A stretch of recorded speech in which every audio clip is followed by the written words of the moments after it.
Get ready for the countdown. 10, 9, 8, 7, 6, 5, 4, 3, 2, 1, 0.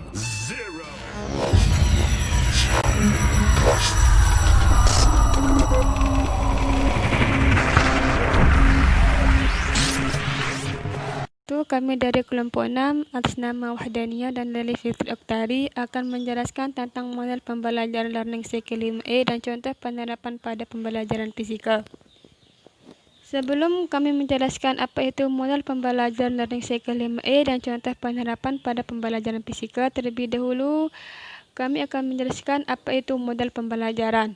Model pembelajaran adalah suatu perencanaan atau suatu pola yang dapat digunakan untuk mendesain pola-pola mengajar secara tatap muka di dalam kelas atau mengatur tutorial, dan untuk menentukan materi atau perangkat pembelajaran termasuk di dalamnya buku-buku, film-film, tipe-tipe, program-program perangkat komputer, dan kurikulum atau sebagai khusus untuk belajar. Setiap model mengarahkan kita untuk mendesain pembelajaran yang dapat membantu siswa untuk mencapai berbagai tujuan. Model pembelajaran learning cycle 5 ini merupakan model pembelajaran yang terdiri fase-fase atau tahap-tahap kegiatan yang diorganisasikan sedemikian rupa sehingga siswa dapat menguasai kompetensi-kompetensi yang harus dicapai dalam pembelajaran dengan jalan berperan aktif.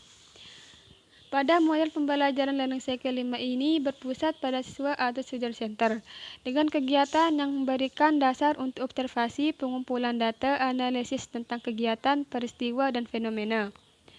Tujuan model pembelajaran learning cycle 5 ini mempunyai salah satu tujuan yang memberikan kesempatan kepada siswa untuk mengkonstruksi pengetahuan dan pengalaman mereka sendiri dengan terlibat secara aktif mempelajari materi secara bermakna dengan bekerja dan berpikir baik secara individu maupun kelompok, sehingga siswa dapat menguasai kompetensi-kompetensi yang harus dicapai.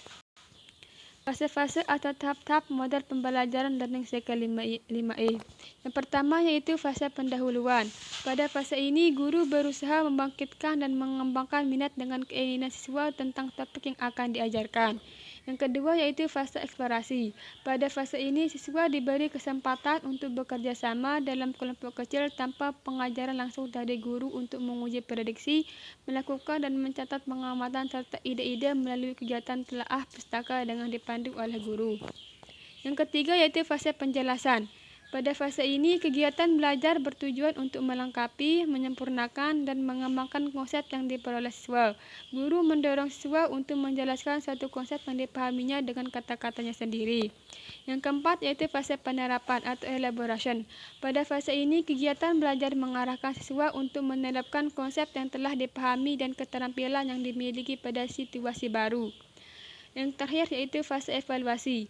Pada fase ini, guru dapat mengamati pengetahuan atau pemahaman siswa dalam menerapkan konsep baru. Hasil evaluasi ini akan dijadikan guru sebagai bahan evaluasi tentang proses penggunaan metode learning cycle 5E yang sedang diterapkan, apakah sudah berjalan dengan baik, cukup baik, atau masih kurang. Keuntungan dan kekurangan model pembelajaran learning cycle 5E. Yang pertama yaitu keuntungan model pembelajaran learning cycle 5E. Yang pertama yaitu meningkatkan motivasi belajar karena pembelajar atau siswa dilibatkan secara aktif dalam proses pembelajaran.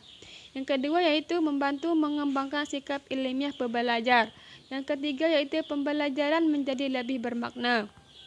Kekurangan model pembelajaran learning cycle 5E. Yang pertama yaitu efektivitas pembelajaran rendah jika guru kurang menguasai materi dan langkah-langkah pembelajaran.